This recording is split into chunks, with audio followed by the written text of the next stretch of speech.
Hey guys, welcome back to my channel. In today's video, I'm going to show you what's going on around the collection and which orchids I have in bloom for the summer so far. So let me walk you through the shelves. So I have a lot of Cattleyas here. I noticed that one of my weaker Cattleya orchids, my Hinsing Greenworth, has spider mites again. It did not spread to other orchids, but I'm going to take care of it. But the weaker plants tend to be the ones that get attacked by these things. A little frustrating, but it's okay. A lot of my Richard Mueller hybrids are starting to bloom as well. I'm going to show you this one in more detail. This one is the Hidden Gold. My angel baby little darling in the back is pushing out so many keikis. I have to get it repotted. It's been about 3 years since I repotted it, so I'll get to that soon. My Rustic Spots is looking beautiful. The bloom count increased from 2 to 3 this time. I really love that one. So beautiful. My Cattleya pecaviensis, ever since I repotted it, I noticed that it's stalling. So I hope it's okay. The growth is really tiny, but we'll see what happens to it. And this cross over here, it bloomed 2 months ago and it's starting to push out a new growth, which is really nice. My Australian dendrobiums are here. They haven't bloomed yet. My Jonathan's Glory Dark Joy is in the back there. I can't wait for them to finally bloom. And then I have some Cattleyas here. This one's sulking after being repotted, but it has new growths and it's bouncing back. And in the back there, you'll notice some buds, and that one is my Cattleya Richard Mueller by Cattleya labiata. This one over here is my BLC Topaz Impact. It has a sheath. It has not bloomed yet for me. I have so many orchids like this that I got as seedlings that haven't bloomed, and I think a lot of them are going to bloom for me later in the summer and as we get into the fall. This is the orchid that almost died on me. I'm checking here for spider mites on my fingers. I'm doing this all the time. And that one is starting to push out new growths and it's looking good now. I'm going to treat it just in case since it's weaker. This is another Richard Mueller hybrid, the Mark Jones by Richard Mueller. It was the one that has a mutation that has 2 growths coming from the same growth and then another one. It's going to bloom from 3 different growths, so that's going to be beautiful soon. I haven't shown you my catasetums, but they've been a little bit dull lately. They got a late start, and my Munyarara Millennium Magic Witchcraft is up there. Everything is getting watered abundantly, but they got a very late start. These are my new Hoyas. So I got these from my friend out in Vegas and I repotted almost all of them. A couple of them are still rooting. My Bretonnier in the back there is not doing so hot. So that one has been stalling for a while and then I noticed that it just stopped growing. So I mean, I'm not surprised with that one, but everything else has rooted really nicely. Just a few left. I have a bunch repotted here. Let me show you actually. This one is the Hoya Sunrise. And I just wanted to show you the roots already on this one. So I repotted it a week ago. And it has roots already pushing through the bottom of the pot, which is wild to me. So it just goes to show how vigorous Hoyas are. We have some Cattleyas here. This is my Phalaenopsis Apricot Glow. I was a little scared with this one because I thought it had a fungal infection. It stopped, thank goodness. I thought it was sick, but it's going to be okay. I really like that one, so I'd be sad if anything happened. This one is my other Phalaenopsis equestris. It's starting to bloom. You guys will see that one next month. And some other orchids. Not everything's looking so hot or bad. My Vanda Twinkle is blooming. You'll notice in the back there is my Vanda Vietnamica. That one needs help. I just couldn't keep up with the watering. I need to do better with my Vandas. I will keep experimenting. That's all on me from neglect from last year, to be honest. A lot of my other Cattleyas are here. They're all growing vegetatively for the most part. This one faded. I'll show you the blooms. This one's my Patinera Burana Beauty Burana. It only lasted 2 weeks because it's been so hot, but I'll show you what those beautiful blooms look like. And then my jade plant here, I think I overwatered it, so unfortunately I might lose that one, but these are my other dendrobiums over here. Some of the new Australian dendrobiums are there. They're doing well. Some of my phals are here. This is all these Bear Queen looking beautiful. I gotta start repotting everything. I know I'm behind. I know that things will grow so much better if I repot it, and I'm gonna get to everything. Like you'll see that Oncidium in the back, it needs a desperate repot or it's gonna die. So I really have to get to all of this. And I will as the weather starts cooling down a bit. So little by little, I will get everything done. But anyway, let me show you the orchids in bloom for the month. So the first orchid in bloom is so beautiful. This one is the BLC Rustic Spots HNR, and it's a cross between the Richard Mueller and the Cattleya lindate. I really like this one because I love orchids with spots, and I love a good Richard Mueller.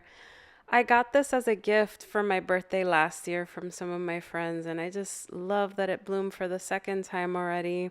I find it so vigorous, and what I really enjoy about this orchid as well is that it is also a cross. The Lindate has a lot of Eclandiae in it, so those are two of my favorite orchids, the Richard Mueller and the Eclandiae. So this one has kind of like the best of both worlds. It has the lip, the yellow, the spotting of the Eclandiae. The only thing with this one that it doesn't have is fragrance, but it makes up for it in its beauty and vigor. So this one is gorgeous and a keeper in my collection. I really love this one.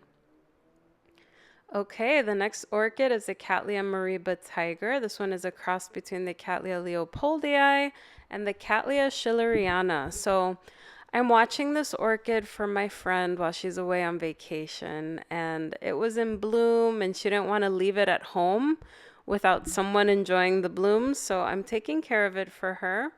And this is so beautiful. So it opened up kind of like a green color and then it faded to this nice like mauve purple color.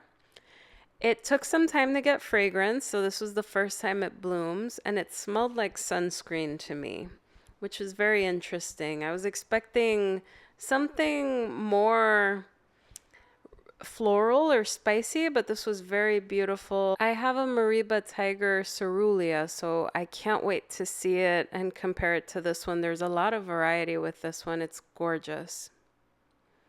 Okay, the next orchid I want to show you is the Phalaenopsis Apricot Glow. It's so beautiful. It has this beautiful leopard spotting.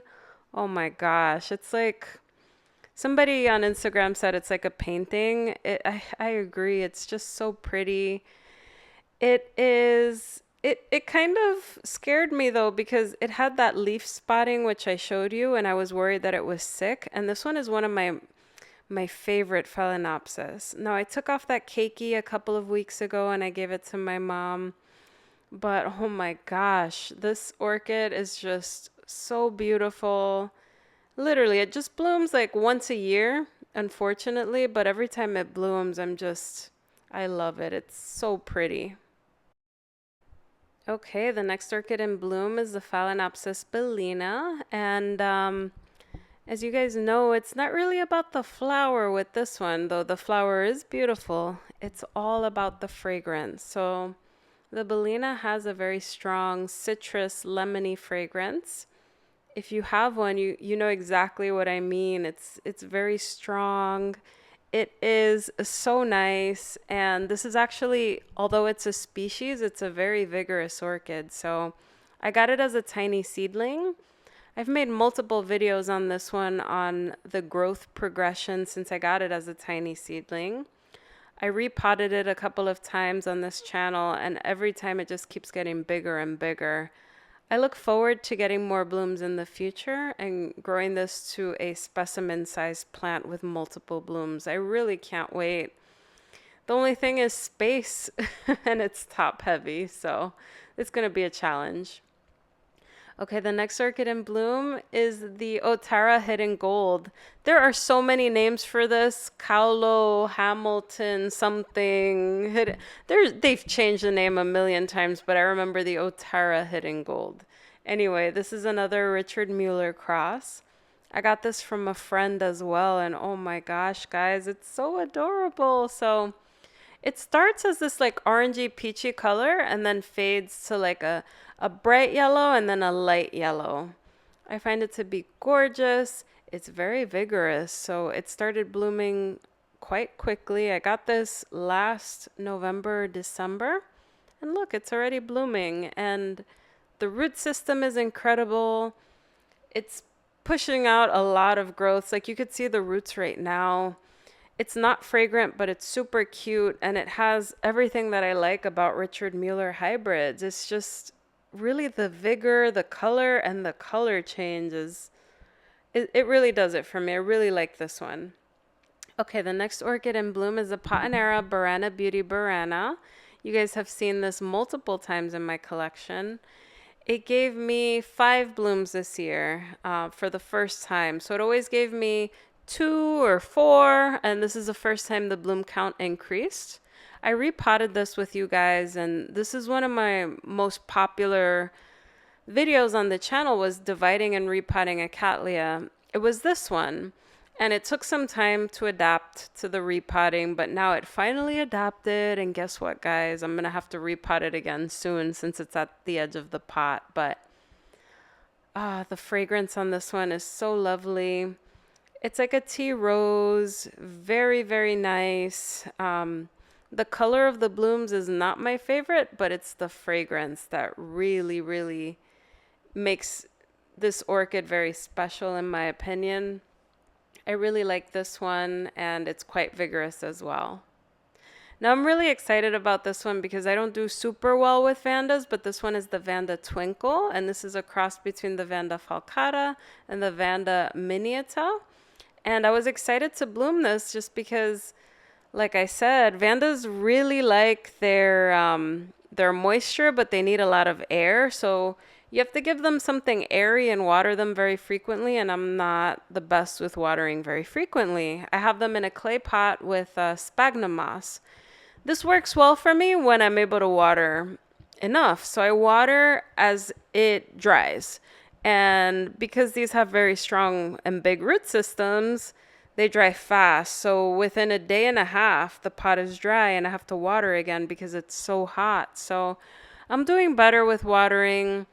I neglected these last year, but I've noticed my Vandas are improving, except for the ones that went downhill last year. Those are still slowly declining, but I'll slowly improve. This one doesn't have fragrance, but it has beautiful flowers and it seems very vigorous. So those are the blooms that I have for the month, and let me show you what's going on in the living room. So I have my Hoyas here.